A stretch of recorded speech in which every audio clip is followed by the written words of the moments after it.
चलिए, good morning class. अब finally हम अमेंडमेंट करने जा रहे हैं। अब तो C S executive module first के अंदर सबसे पहले जो अमेंडमेंट मैं आपको करवा रहा हूँ वो है कंपनी लॉ के अंदर का अमेंडमेंट, है ना। सबसे पहले मैं बता दूं, इस बार मैंने अमेंडमेंट का फॉर्मेट बदल दिया है। अमेंडमेंट का फॉर्मेट देखो इस तरीके से अब है, पहले चैप्टर का नाम, फिर हेडिंग का नाम, जिस हेडिंग में क्या हुआ है, अमेंडमेंट हुआ है।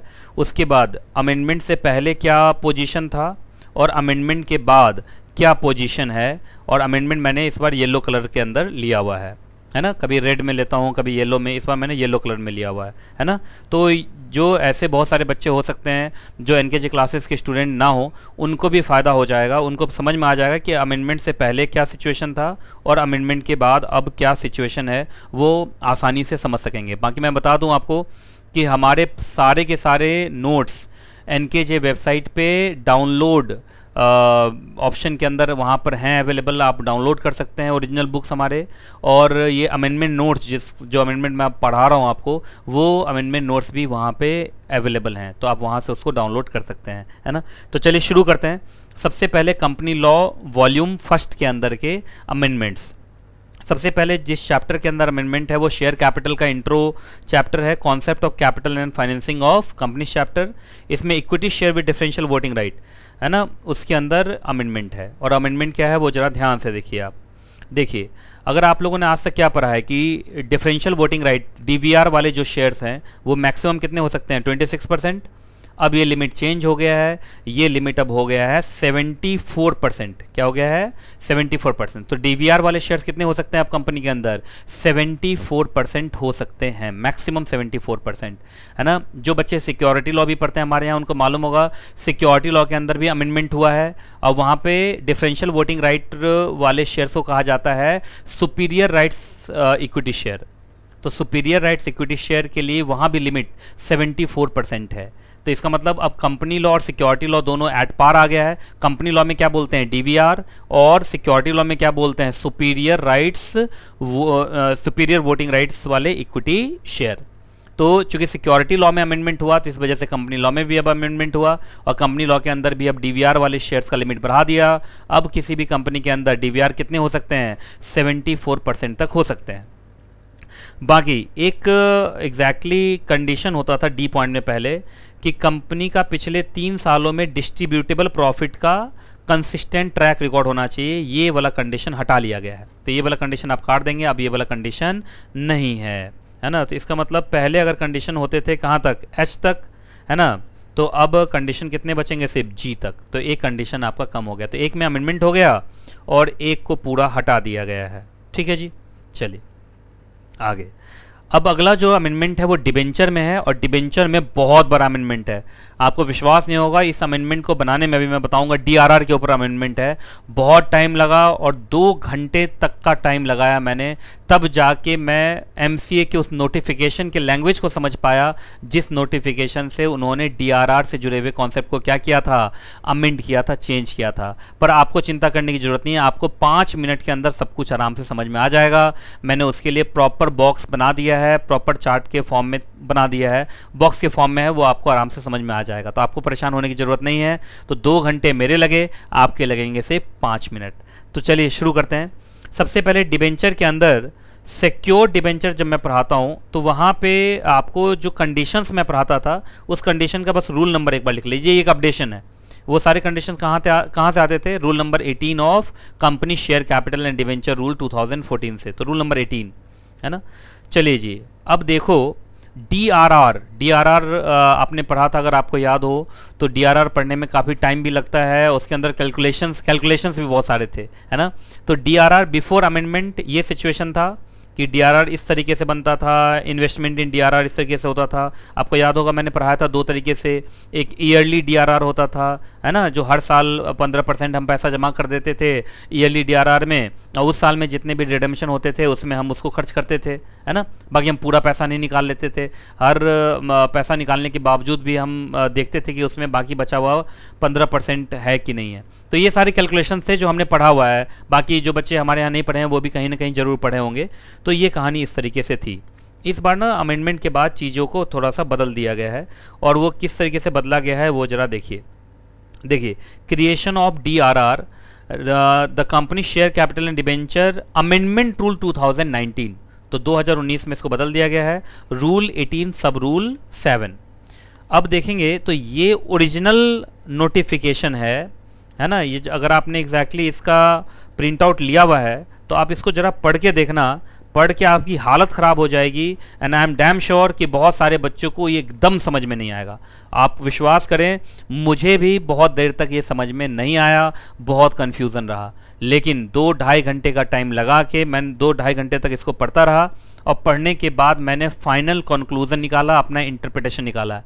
मैं पहले बता दूं, ये मेरा खुद का अपना इंटरप्रिटेशन है, आप भी एक बार पढ़ लीजिएगा, उसको मैच कर लीजिएगा कि जो मैंने इंटरप्रिटेशन किया है वो सही है या नहीं है ना। पर आशा करता हूं कि आप सबों को मेरा इंटरप्रिटेशन सही लगेगा, चूँकि आज तक लगता आया है। चलिए जी, तो अब जो लॉ का लैंग्वेज है उसको हम छोड़ें, नोटिफिकेशन का लैंग्वेज छोड़े, अब हम अपने लैंग्वेज पे आते हैं। देखो ये एनकेजे इंटरप्रिटेशन है, मेरा खुद का इंटरप्रिटेशन है, आप बताना आपको कैसा लगा। देखिए, अकॉर्डिंग टू सेक्शन 71, डीआरआर पे कौन सा सेक्शन है 71, और रूल 18 सब रूल 7 है ना, ये कह रहा है कि कंपनी को डीआरआर बनाना पड़ेगा for the purpose of redemption of debenture. आप जानते हैं डिबेंचर के नाम पर जो भी पैसा लेते हैं, एक समय के बाद वो पैसा आपको वापस करना होता है। तो जब पैसा वापसी का टाइम आएगा तो उस समय पैसे का अरेंजमेंट करेंगे, लेकिन पूरा अरेंजमेंट उसी समय ना हो, कुछ पैसा पहले से भी हम अरेंज करके रखें तो रिडेम्पशन में डिफॉल्ट नहीं होगा, आसानी से क्या हो जाएगी, रिडेम्पशन हो जाएगा।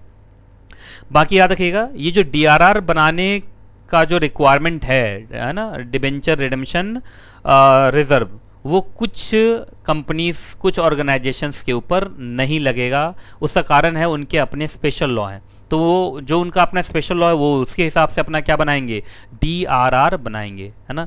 जैसे देखिए, जैसे ऑल इंडिया फाइनेंशियल इंस्टीट्यूशन, चाहे वो लिस्टेड हो या अनलिस्टेड हो, तो वो आरबीआई के गाइडलाइंस को कंप्लाई करेंगे, वो सेक्शन 71 रूल 18 सब rule 7 of the companies act, company rules को नहीं मानेंगे, है ना। तो नहीं लग रहा है, इसका मतलब क्या नेकेड एग्जेम्पशन है, या ये कहा गया है यहाँ का मत मानिए, आप अपना वाला जो स्पेशल लॉ है उसको मानिए। तो अपना वाला जो स्पेशल लॉ है उनको मानना, उनको तो उनको कंपनी लॉ वाला नहीं मानना। बैंकिंग कंपनी चाहे वो लिस्टेड हो या अनलिस्टेड हो, उनको अपने आरबीआई के गाइडलाइंस मानने हैं, आरबीआई के गाइडलाइंस के हिसाब से उनको अपना डीआरआर क्रिएट करना है। अदर फाइनेंशियल इंस्टीट्यूशन लिस्टेड या अनलिस्टेड है, उनको भी आरबीआई गाइडलाइंस को मानना है, चूंकि हैं तो वो फाइनेंशियल इंस्टीट्यूशन ही। लिस्टेड कंपनीज हैं तो खैर लिस्टेड कंपनी का रेगुलेटर कौन है, सेबी, तो सेबी के अपने डीआरआर के रेगुलेशंस होंगे। एनबीएफसी लिस्टेड हो या अनलिस्टेड, आरबीआई के हाथ में आएगा, तो आरबीआई ही उनके लिए क्या बनाएगा, रेगुलेशंस। हाउसिंग फाइनेंस कंपनी, उसके लिए नेशनल हाउसिंग बैंक रेगुलेटर है, नेशनल हाउसिंग बैंक के हिसाब से उनको क्या बनाना है, अपना डीआरआर। मतलब ये कुछ इंस्टीट्यूशंस हैं, कंपनीज हैं, जिनको डीआरआर एज पर कंपनीज एक्ट नहीं बनाना, ये अपने स्पेशल लॉ जो इनका है उनके हिसाब से अपना डीआरआर क्रिएट करेंगे, है ना। बाकी अच्छा, ये डीआरआर नहीं बनाएंगे, मतलब वो जो फाइनल डीआरआर होता है जो उस साल के लिए होता है जिस साल में रिडेम्पशन होना है, वो नहीं बनाना। लेकिन क्या इनको ईयरली डीआरआर बनाना है? जो ईयरली डीआरआर होता है, जो मैं पढ़ा चुका हूँ आप लोगों को, मैं फिर से नहीं पढ़ा रहा, बस अमेंडमेंट बता रहा हूँ। जो ईयरली डीआरआर होता है कि जिस भी साल में आपका रिडेम्पशन होना है, उस साल के 30 अप्रैल तक आपको जितना भी डिबेंचर मेच्योर होने वाला है उस साल में, उसका 15% निकाल के यहाँ पे इन्वेस्ट करके रखना पड़ता है ना। और जब भी रिडेम्पशन की बारी आती है उस साल में, आप इनमें से पैसा निकाल के क्या करते हैं, रिडेम्पशन करते हैं। पर पूरा ही पैसा नहीं निकाल लेते, पैसा निकालने के बाद भी बाकी बचे हुए डिबेंचर के रिडेम्पशन का 15% उसमें बचा हुआ होना चाहिए, जिससे कि हर रिडेम्पशन में ये ईयरली डीआरआर काम आए। तो चलो उनको फाइनल डीआरआर नहीं बनाना है, पर ईयरली डीआरआर तो बनाना ही पड़ेगा एज पर कंपनीज एक्ट, है ना। तो ये उन लोगों के लिए था जो लोग ऐसे हैं जिनको कंपनीज एक्ट के हिसाब से फाइनल डीआरआर बनाने की जरूरत नहीं है, पर वो जो टेम्पररी डीआरआर हर साल के लिए होता है वो तो उनको बनाना पड़ेगा।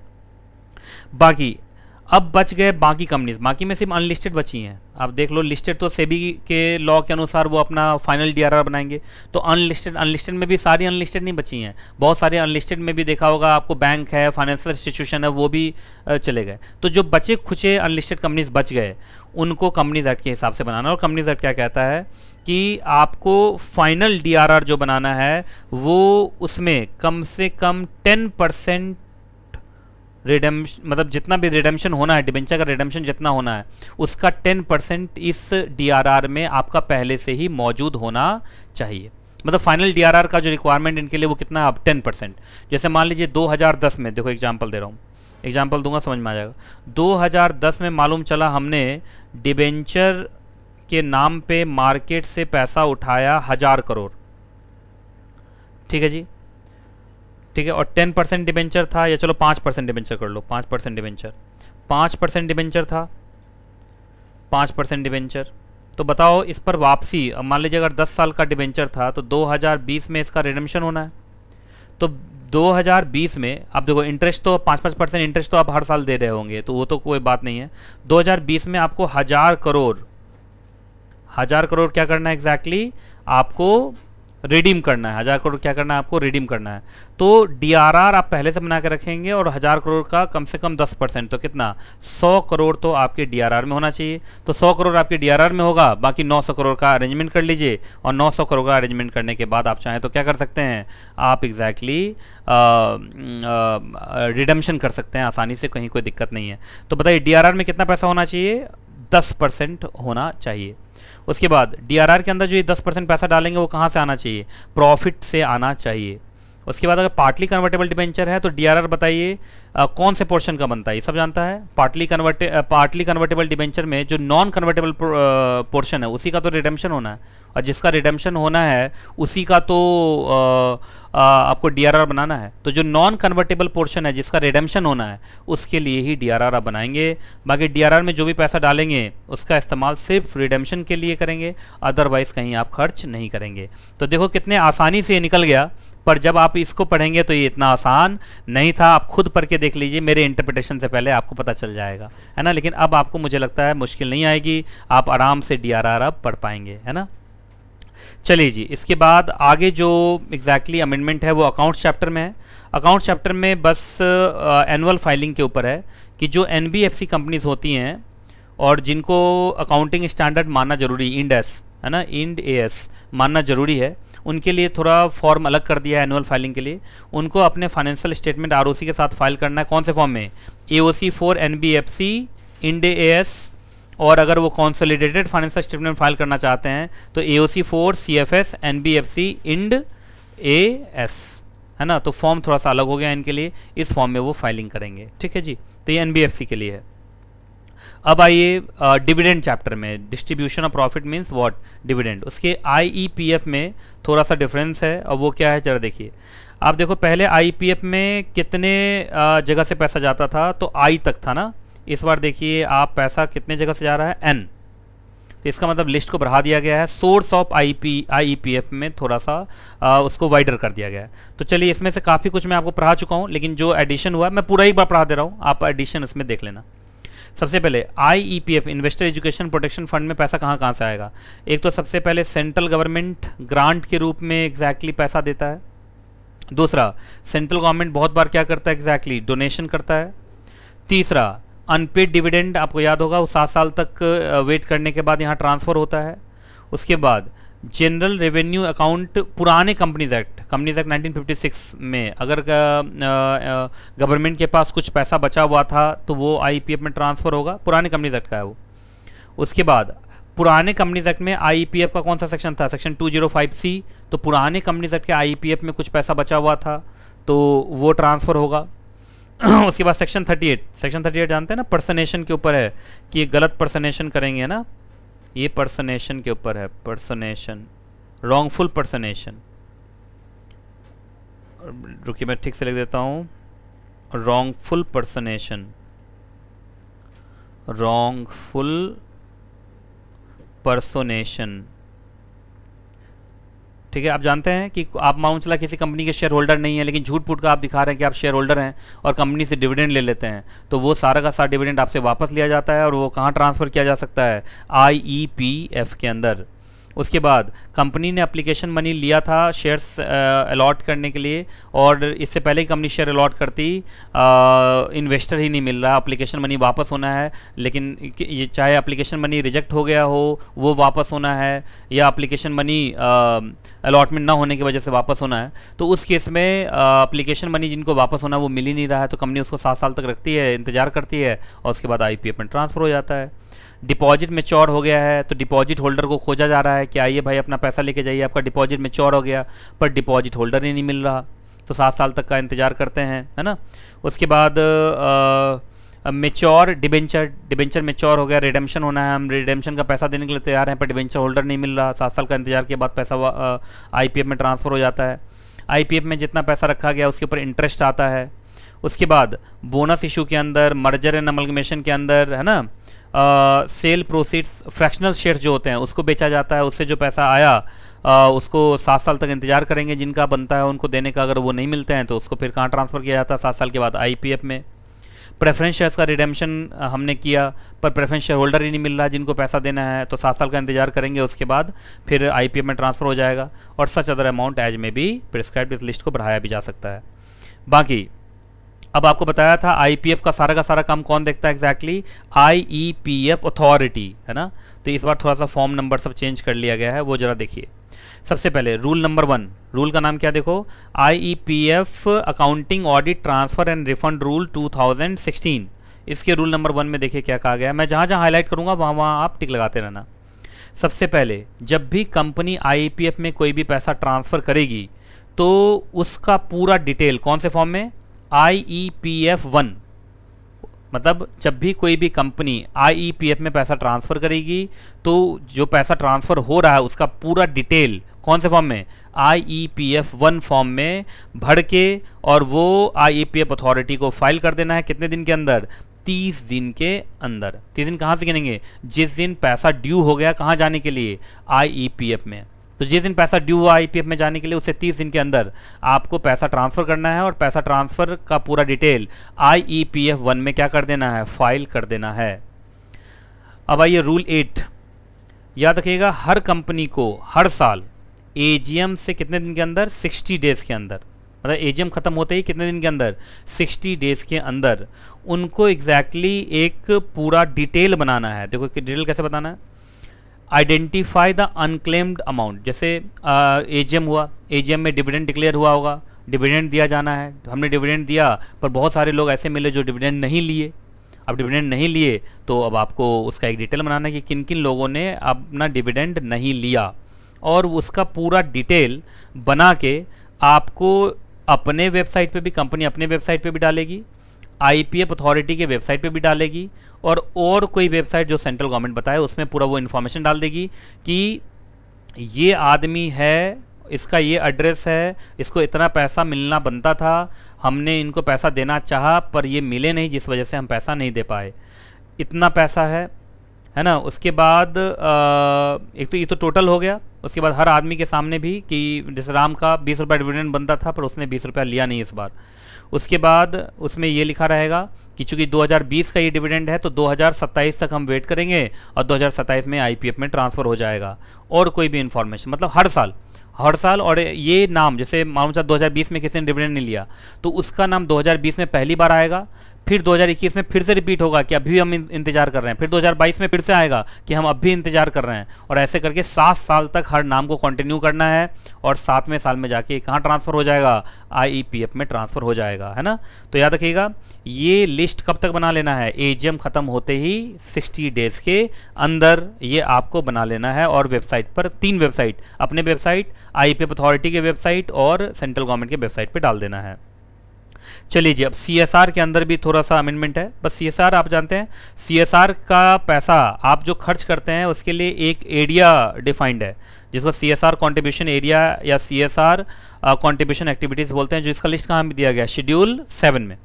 इस लिस्ट को थोड़ा सा बढ़ा दीजिए, पहले जे तक था ना, अब इसमें के में स्लम एरिया डेवलपमेंट में भी आप सीएसआर का पैसा खर्च कर सकते हैं, डिजास्टर मैनेजमेंट में भी आप सीएसआर का पैसा आप खर्च कर सकते हैं, है ना, वो भी एलिजिबल होगा फॉर सीएसआर कंट्रीब्यूशन लिमिट।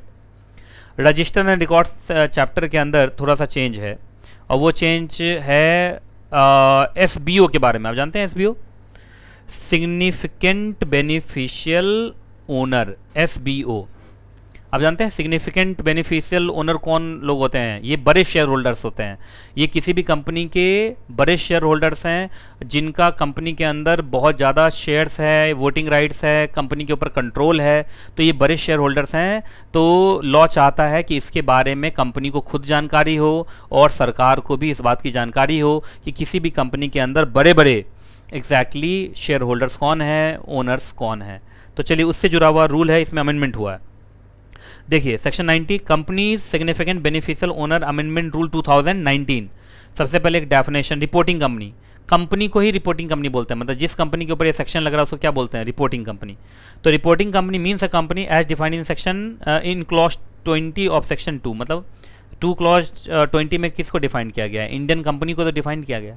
तो सारी कंपनीज ही क्या है, रिपोर्टिंग कंपनी है, जिनको सेक्शन 90 को मानना है।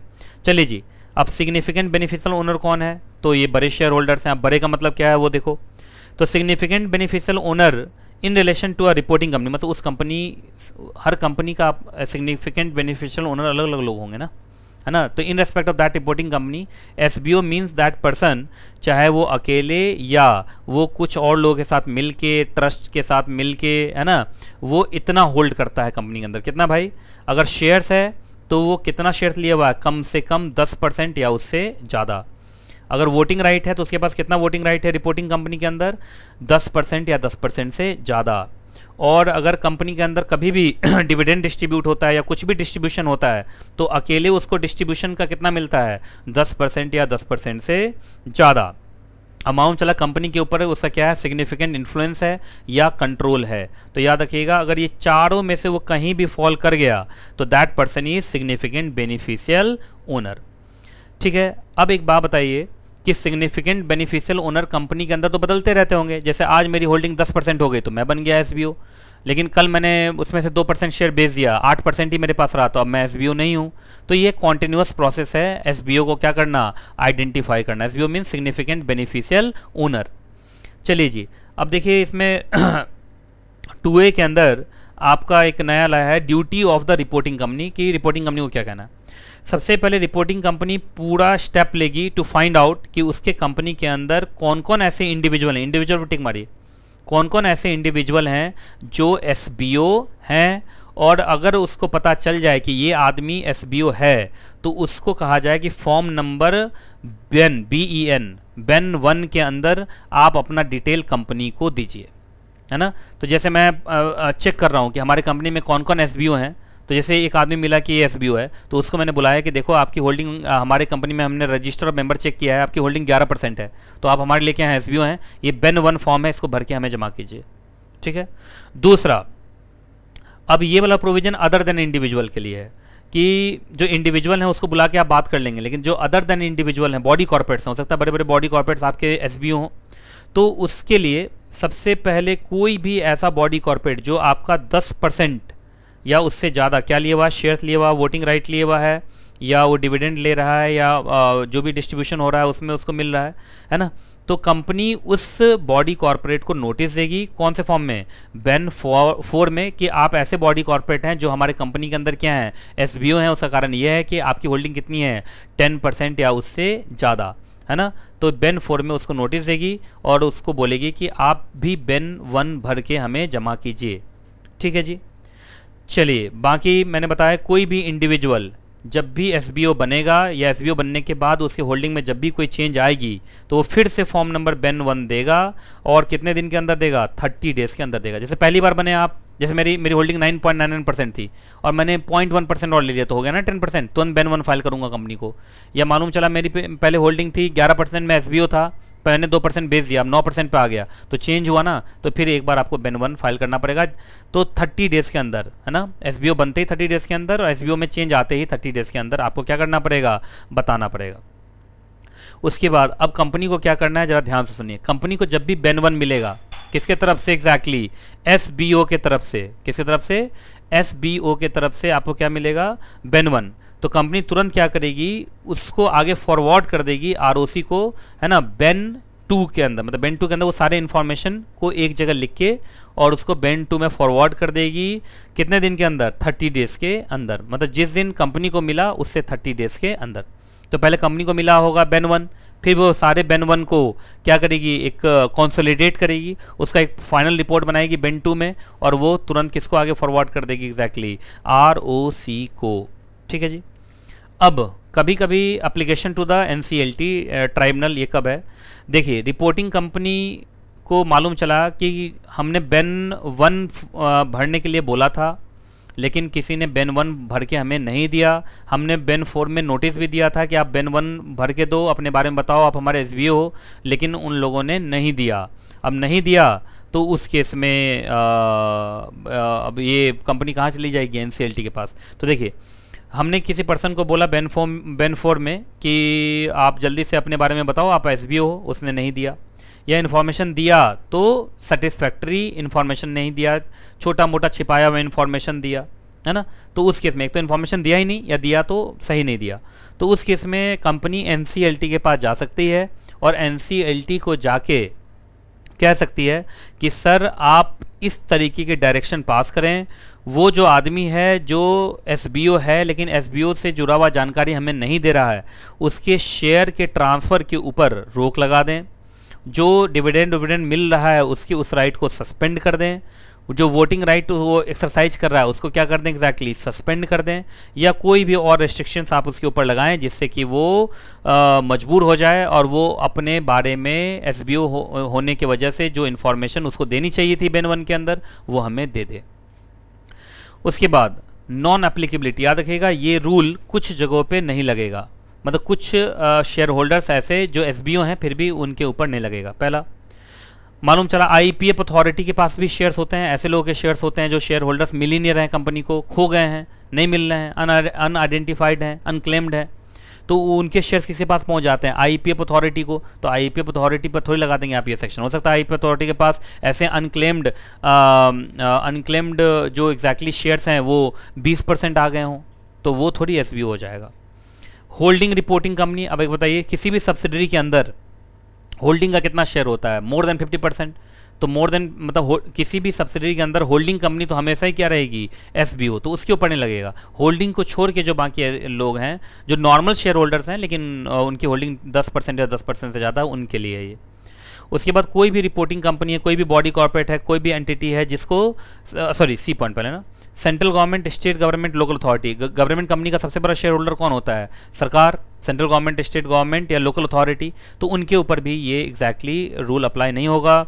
या कोई भी ऐसी रिपोर्टिंग कंपनी, कोई भी ऐसा बॉडी कॉर्पोरेट या कोई भी ऐसा एंटिटी जिसको सेंट्रल गवर्नमेंट, स्टेट गवर्नमेंट या partly by central government, partly by state government वो उसको कंट्रोल करते हैं, मतलब ये गवर्नमेंट कंट्रोल्ड कंपनीज हैं या एंटिटीज़ हैं, तो उनके ऊपर भी ये रूल अप्लाई नहीं होगा। उसके बाद कुछ इन्वेस्टमेंट व्हीकल्स जो सेबी के साथ रजिस्टर्ड है, सेबी के साथ जो रजिस्टर्ड है वो ज़्यादातर कहाँ से चलते हैं? सेबी के रेगुलेशन से चलते हैं, जैसे म्यूचुअल फंड है, ऑल्टरनेटिव इन्वेस्टमेंट फंड है, रियल एस्टेट इन्वेस्टमेंट ट्रस्ट है, इंफ्रास्ट्रक्चर इन्वेस्टमेंट ट्रस्ट है, तो उनके ऊपर भी नहीं लगेगा क्योंकि वो सेबी से क्या हो रहा है? रेगुलेट हो रहे हैं। उसी तरीके से कुछ इन्वेस्टमेंट व्हीकल्स जो आरबीआई से गवर्न होते हैं, आईआरडीए से गवर्न होते हैं, pension fund regulatory development authority से एग्जैक्टली गवर्न होते हैं, तो जिनके अपने स्पेसिफिक रेगुलेटर्स हैं उनको ये फॉलो करने की ज़रूरत नहीं है। ठीक है जी, चलो भाई, अब अगला चैप्टर जहाँ अमेंडमेंट है वो है वाइंडिंग अप। वाइंडिंग अप के अंदर आप अभी तक जो कंपलसरी वाइंडिंग अप होता था तो compulsory winding up company law से चलता है, और कंपनी लॉ के अंदर chapter number 20 of companies act, अब उसके अंदर एक रूल भी बन गया, उस रूल का बस नाम आपको याद रख लेना, कंपनीज वाइंडिंग अप रूल्स 2020। तो अब रूल भी आ चुका है। अब एक और भी चेंज है, हु में petition for the winding up के अंदर अगर आपको याद होगा तो आरओसी भी एक पिटिशनर हो सकता है ना, कंपलसरी वाइंडिंग अप के लिए आरओसी भी एक पिटिशनर हो सकता है। पहले क्या था कि आरओसी को सिर्फ आप जानते हैं कंपलसरी वाइंडिंग अप के कुछ ग्राउंड्स होते हैं कि इन ग्राउंड्स पे कंपलसरी वाइंडिंग अप का पिटिशन लग सकता है, ABCDE इस तरीके से होता है ना वहाँ पे, ठीक है। तो 271 के अंदर कितने ग्राउंड होते हैं? ABCDE सब मिला कितने हो गए? 5, तो 5-6 इस तरीके से होते हैं। तो उसमें पहले सिर्फ B to D दिया था आरओसी को, B to D मतलब BCD ओनली, क्या था एग्जैक्टली? BCD ओनली, BCD सिर्फ ये 3 ग्राउंड पे वो क्या लगा सकता था? पिटिशन। लेकिन अब आरओसी को थोड़ा ज़्यादा ग्राउंड दे देगा, बस क्लॉज ए को छोड़ देना आपको, तो इसका मतलब B भी चलेगा, C भी चलेगा, D भी चलेगा, E भी चलेगा, है ना। अगर F होगा तो F भी चलेगा, मतलब सिर्फ एक A वाला को छोड़ देंगे आप, बाकी आरओसी किसी भी ग्राउंड पे क्या लगा सकता है? पिटिशन लगा सकता है। इसका मतलब आरओसी का पिटिशन लगाने का जो दायरा है उसको बढ़ा दिया गया है। ठीक है जी, तो ये था वॉल्यूम फर्स्ट के अमेंडमेंट। अब हम करेंगे NKJ company law volume second के अमेंडमेंट। ठीक है जी, तो वॉल्यूम सेकंड के अमेंडमेंट देखते हैं, ज़्यादा नहीं है, तुरंत खत्म हो जाएगा। ठीक है, चलिए जी, डायरेक्टर चैप्टर में सबसे पहले एग्जैक्टली अमेंडमेंट है। देखो डायरेक्टर के अंदर इंडिपेंडेंट डायरेक्टर का जो क्वालिफिकेशन था उसमें थोड़ा सा चेंज आ गया है। अब देखिए वो चेंज क्या आया है वो ज़रा ध्यान से सुनो। देखो रूल का नाम companies appointment and qualification of directors 5th amendment rule 2019। अब देखिए यहाँ पे क्या लिखा हुआ है, कोई भी आदमी अगर अब किसी भी कंपनी के अंदर इंडिपेंडेंट डायरेक्टर बनना चाहता है तो उसके लिए अब क्राइटेरिया काफ़ी स्ट्रिक्ट हो गया है। अब उनको बहुत सारे क्राइटेरिया को फुलफिल करना पड़ेगा। तो देखो ये लिखा हुआ है rule number 6, compliances required by a person eligible and willing to be appointed as an independent director. तो देखिए कोई भी आदमी, एवरी इंडिविजुअल जो चाहता है किसी भी कंपनी के अंदर क्या बनना, इंडिपेंडेंट डायरेक्टर बनना, तो उसको सबसे पहले, अब आपको मालूम होगा एक इंस्टीट्यूट, यहाँ इंस्टीट्यूट का मतलब है ये देखो Indian institute of corporate affairs. आपको मालूम है Indian institute of corporate affairs, short form में क्या बोलते हैं इसको, IICA। क्या बोलते हैं, IICA, Indian institute of corporate affairs. ये एक तरीके का MCA, ministry of corporate affairs का थिंक टैंक है। थिंक टैंक का मतलब होता है कि MCA के जितने भी रिसर्च एंड डेवलपमेंट होते हैं वो कहाँ पर होता है exactly, IICA, Indian institute of corporate affairs में। तो याद रखिएगा इंडिपेंडेंट डायरेक्टर से जुड़ा हुआ सारा का सारा डेटा कौन मेंटेन करेगा, अब Indian institute of corporate affairs, उसी को यहाँ इंस्टीट्यूट बोला जा रहा है। ठीक है जी। तो कोई भी इंडिविजुअल अगर क्या बनना चाहता है, इंडिपेंडेंट डायरेक्टर बनना चाहता है किसी भी कंपनी के अंदर, तो सबसे पहले वो अप्लाई करेगा IICA के पास। यहाँ पे एक बार आप IICA लिख लीजिए, ज़्यादा अच्छा रहेगा, IICA, Indian institute of corporate affairs. और ये जो अप्लाई करेगा कि सर हम इंडिपेंडेंट डायरेक्टर बनना चाहते हैं, कितने साल के लिए, 1 साल का रजिस्ट्रेशन हो सकता है, 5 साल का रजिस्ट्रेशन हो सकता है और लाइफ टाइम भी हो सकता है। तो तीनों में बॉक्स बना देना, 1 ईयर का हो सकता है, 5 ईयर का हो सकता है और लाइफ टाइम भी हो सकता है। तो आप तीनों तरीके का क्या ले सकते हैं, रजिस्ट्रेशन ले सकते हैं IICA के अंदर। ठीक है जी। उसके बाद अच्छा एक बात बताइए, ये रजिस्ट्रेशन, आपका रजिस्ट्रेशन तब तक चलना चाहिए जब तक कि आप किसी कंपनी में इंडिपेंडेंट डायरेक्टर हैं। इसका मतलब अब किसी भी कंपनी के अंदर वही इंडिपेंडेंट डायरेक्टर होगा जो IICA के साथ क्या होगा, रजिस्टर्ड होगा। हाँ, लेकिन मान लीजिए इंडिपेंडेंट डायरेक्टर का पोजीशन खत्म हो गया, उसके बाद आपने रजिस्ट्रेशन हटा लिया तो चलेगा। लेकिन अगर आप इंडिपेंडेंट डायरेक्टर किसी कंपनी में हैं या बनना चाह रहे हैं तो आप IICA के साथ रजिस्टर्ड होने चाहिए। अच्छा एक बात बताइए, मान लीजिए किसी कंपनी ने हमें बुलाया नहीं या किसी कंपनी में हम नहीं बनने जा रहे इंडिपेंडेंट डायरेक्टर, लेकिन फिर भी हम इंडिपेंडेंट डायरेक्टर के डेटा बैंक में अपना नाम डाल के रखना चाहते हैं कि क्या पता कहीं से कॉल आ जाए, तो आप वॉलंटरली भी आप अपना नाम कहाँ डलवा सकते हैं, IICA के इंडिपेंडेंट डायरेक्टर्स के डेटा बैंक में आप करवा सकते हैं, उसमें कोई दिक्कत वाली बात नहीं है। तो इंडिपेंडेंट डायरेक्टर बनने जा रहे हैं तो मैंडेटरी हो गया, लेकिन नहीं बनने जा रहे हैं फिर भी नाम रखना चाहते हैं तो आप IICA में अपना नाम भेज दीजिए और IICA आपको आपका नाम डेटा बैंक में डाल देगा। और डेटा बैंक से कंपनीज़ खोजती रहती हैं कि कौन कौन ऐसे इंडिपेंडेंट डायरेक्टर हैं और वो आपको कंपनी बुलाएगी, वहाँ पर आपका इंटरव्यू होगा, इंटरव्यू में अगर आप सब कुछ ठीक रहा तो आप उस कंपनी में बन जाएंगे इंडिपेंडेंट डायरेक्टर। बाकी याद रखिएगा एक बार जो रजिस्ट्रेशन होगा डेटा बैंक में, एक बार जो नाम आएगा तो मैंने बताया था कि 1 ईयर के लिए होगा या 5 साल के लिए होगा या लाइफ टाइम होगा, वो आप चूज़ कर लेना।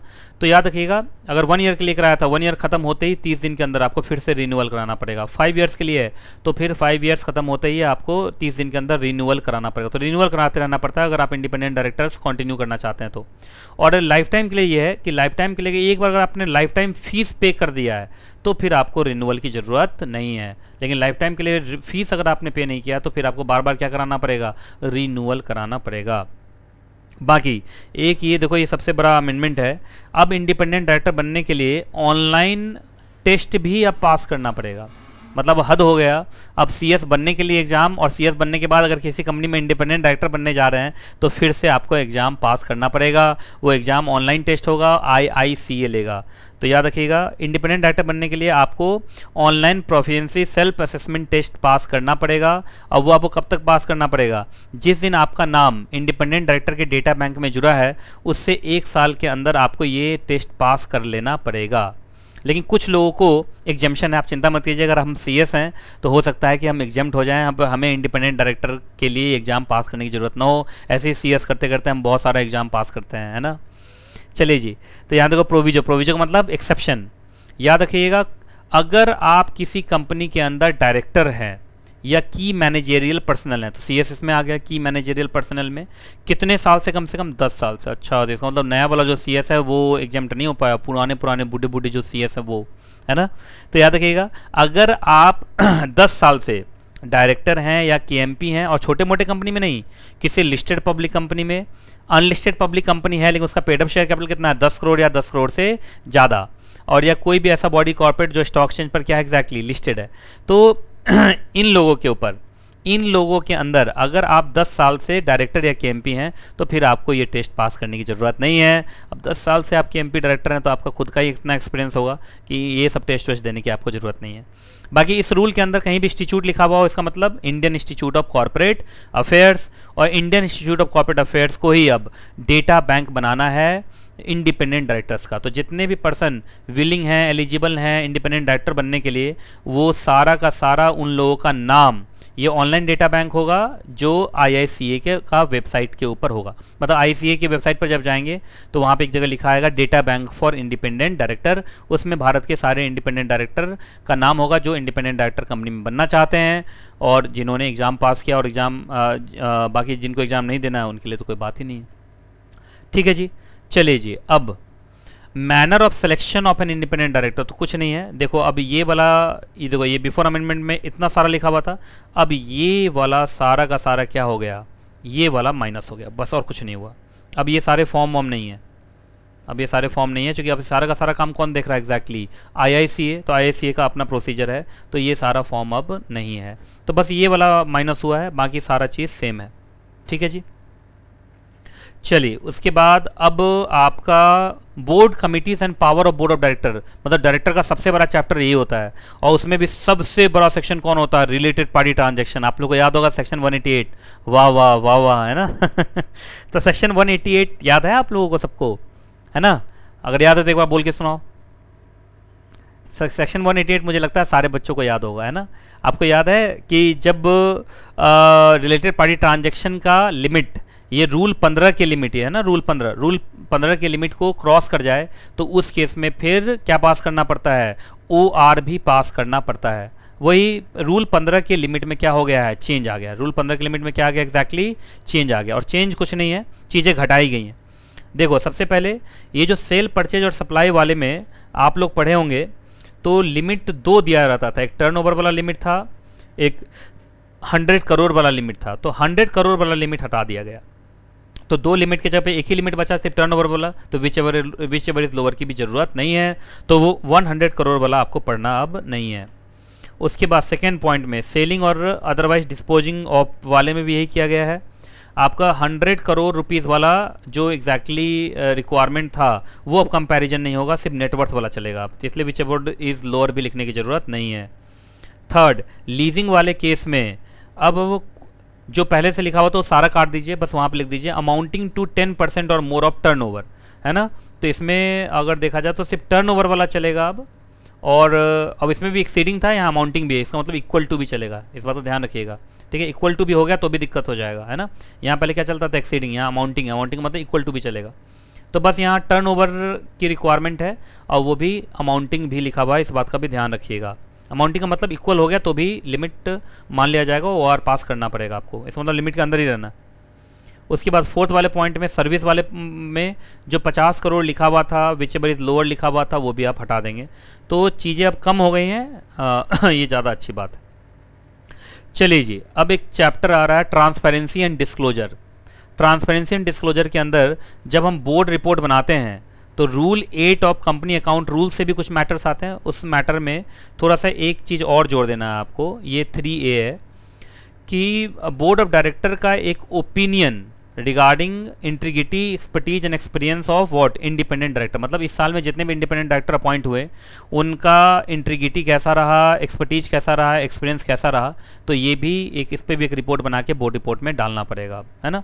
तो चलिए जी, इसी के साथ कंपनी लॉ का अमेंडमेंट हो गया ख़त्म, है ना? तो चलिए अभी यहीं तक, फिर मिलूँगा किसी और अमेंडमेंट के साथ, और जब तक मैं ना मिलूँ दुआ में याद रखिएगा। खुश रहें आप, खुश रहें आपका परिवार।